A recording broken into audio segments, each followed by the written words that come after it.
Alright, finally got my fuel pump in. I ordered Liegenfelter fuel pump, and they were just ridiculous back order, and I was tired of waiting for it, so I canceled that. And I actually think it'll work out for the better, because this is supposed to be a direct drop-in fuel pump. So the Liegenfelter one, you had to have spacers and all this other stuff. But this one, from what I've been told, all you gotta do is take out the old, put it in the new, done. But this is the one I got. I don't even know how to pronounce that. Deechworks. I don't know. DW. It's a 300C fuel pump. It's supposed to do, I think, 340, up to 340, 360 liters per hour. I don't think I'll have the voltage for that. So I think it should be around 300 liters per hour, which should be plenty. But anyway, so first thing you want to do is disconnect the battery, which I haven't done yet. I was actually, God, it's dark. I was actually starting to take out the rivets here, the plastic clips, and I don't have the proper tool for that. So, oh yeah, a giant serving fork. Just kind of wiggle it on down underneath there, and just kind of wiggle it out, and just like that. It actually works really well. But anyway, I'm going to get this battery disconnected. I'm going to take this off, and we'll keep going. Alright, now that we got that off, we have two E18, I believe they're called inverted Torx bits, or female Torx. Got two of those on either side. We've got, I believe these are 15 millimeter up here at the top. Take those out, and this brace, the brace should be able to pull out.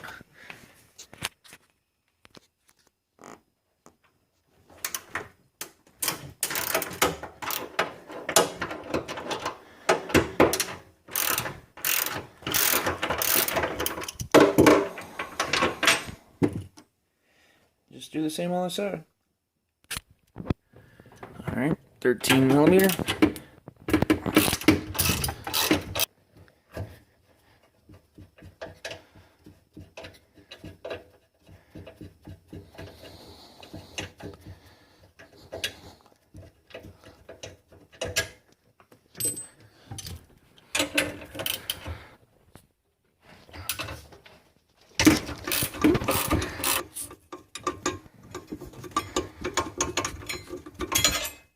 Alright, and the brace should be able to just pull right out now.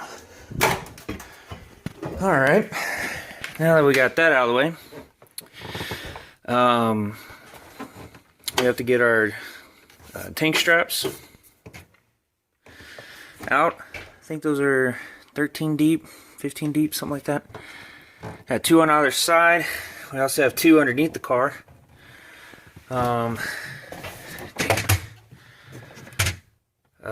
Gotta unplug that, and then there's these two clips here and here.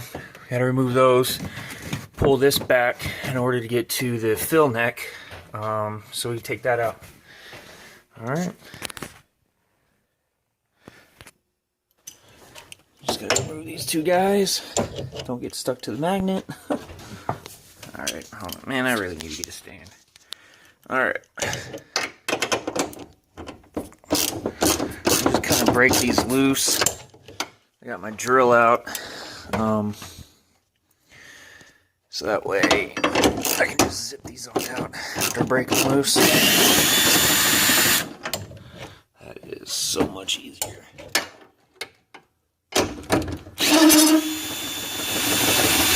Got those two out. We'll need to unplug the this electrical line right here. I think you just squeeze it, right? Pull, something like that. Maybe I have to put a screwdriver in there. I don't know. I'll figure it out. Next, what we got to do is we took the cap off, put a little rag on here, get a little screwdriver, and depress it, and that will release the pressure in the fuel system. All right, got that off. I needed 2 hands. All you got to do is press like this, and then use your other hand, pull out. Simple. All right, so underneath the car, you just have the 2 speed sensor lines on either side that you need to disconnect. Then there's 5 bolts there, here, and here that you need to remove to get this plastic piece off. Also, don't forget about your clips back here in the back. You'll just need a small screwdriver to pop those out. And then once we get the cover off, then we'll be getting the 2 17 millimeters for the straps, and then disconnect the fuel lines, and then we'll be done underneath the car. All right, now that we got underneath taken care of, just simply remove the straps.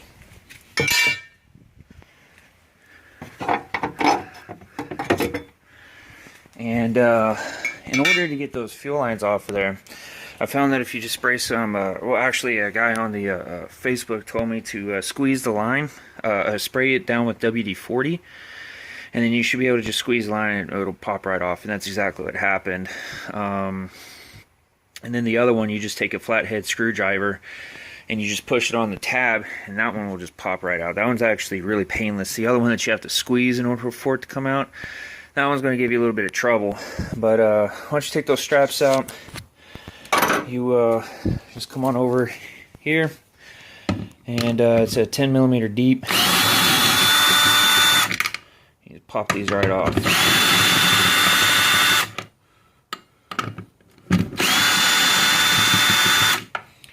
And then since we already popped these tabs out, you can just pull this down,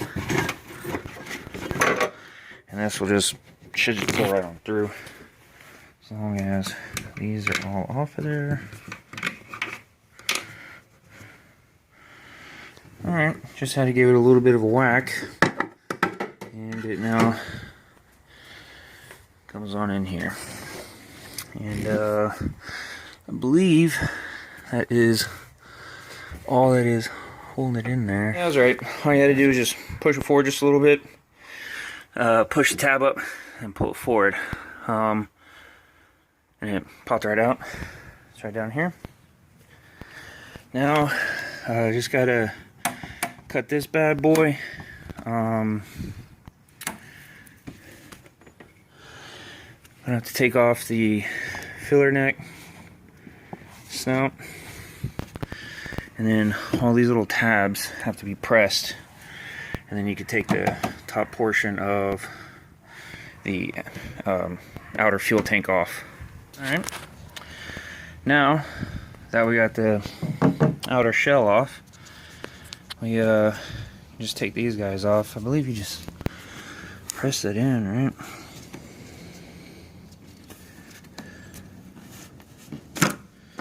Yep. And disconnect this guy.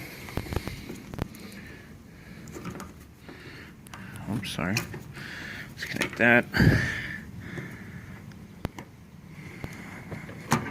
Disconnect that. Alright, then we have this ring that we need to take off. We gotta hit it this way. You use these little notches here, and you just kind of put a screwdriver or a brass piece or something right here, tap it, and then come over here and tap it, and then go over here, tap and tap. You just want to kind of go all the way around it, and then eventually it'll just pop loose, and then that'll allow you access to get inside the fuel tank. Alright, now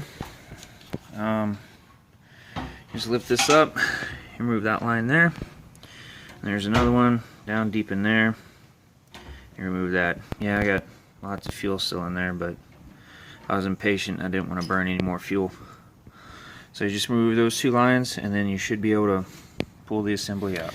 Alright, so you remove the float.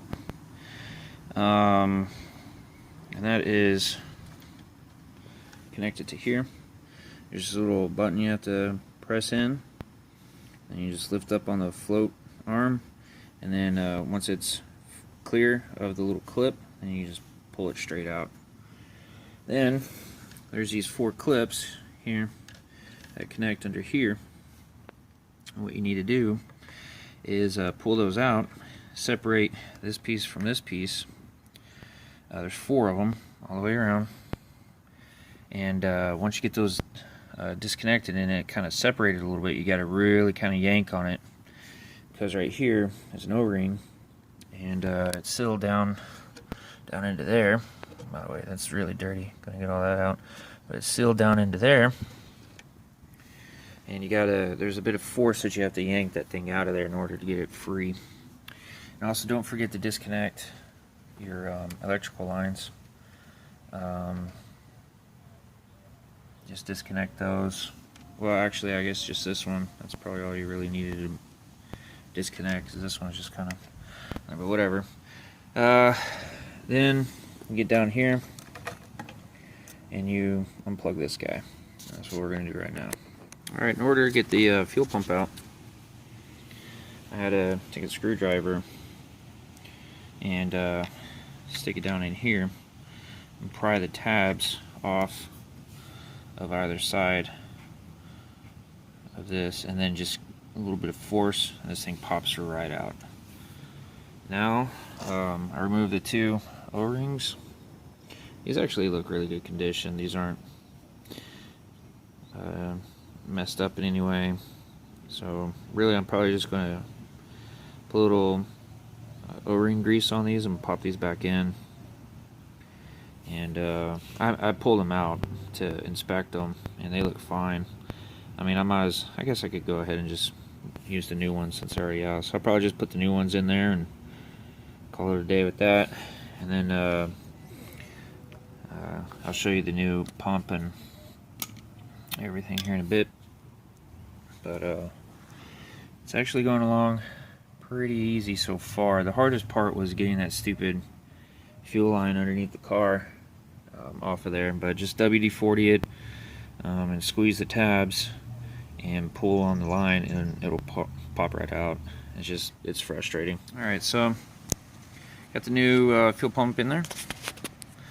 The only thing I had to do was, I don't know what this black thing that was on there called, but I had to take that off, transfer it over to the new one. I put the O-ring on there, and then just jammed, put the connector back in, and then just jammed it back in there. And then where the fuel filter is, there's your little retaining clip. So you just press this all the way down until it seats. There's little tabs on there that you can use to push down. I just got a little screwdriver, and I just kind of pushed it down on either side. And then put the retaining clip in there so it doesn't come out. And that's where it is. So just jam it on in there, reconnect the lines, put your fuel float back on, and then you're ready to put it back in the tank. You want to reconnect the 2 lines. This one here, want to make sure that one's seated properly. You want to make sure that's seated properly, and then you can close this up. Alright, so then your retaining ring, you want to make sure if you have any marks that they line up. Pretty much you just want to make sure that the middle part of this hump is over this hump, and that's locked in. Then obviously reconnect all your lines, make sure those are connected really well. And then we're ready to put the top part of the tank, or the outer shell, back on. And we'll just use some zip ties to hold this on, and then we'll chunk it back into the car. Put the tank back in the back of the car. You're going to want to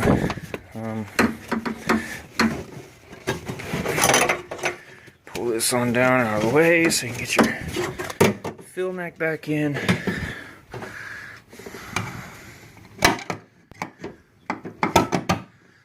There we go. Put that back. I just zip tied it. It's not really necessary, but whatever. They did anyway. And then pretty much it's just reverse assembly from here. I mean, just do everything that we did to take it out. But yeah, I'll show you once I get it all put back together, and hopefully we can start it up and I put everything together correctly.